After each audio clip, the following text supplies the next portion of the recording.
আল্লাহ রাব্বুল আলামিন মানুষকে সৃষ্টির শ্রেষ্ঠ হিসাবে সৃষ্টি করেছেন এবং এই পৃথিবীতে যত সৃষ্টি আছে এই সমস্ত সৃষ্টিগুলো মানুষের উপকারের জন্য সৃষ্টি করেছেন। চতুষ্পদ জন্তু তিনি সৃষ্টি করেছেন।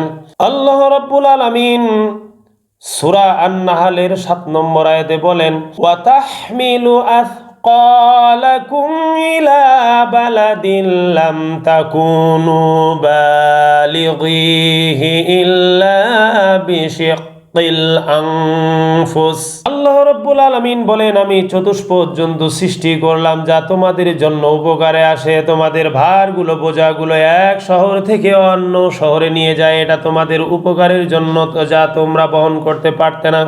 আল্লাহ রাব্বুল আলামিন বলেন, ইন্না রাব্বাকুম লারাউফুর রহিম। আমি আল্লাহ রাব্বুল আলামিন তোমাদের প্রতি অত্যন্ত দয়ালু এবং দয়াদ্র।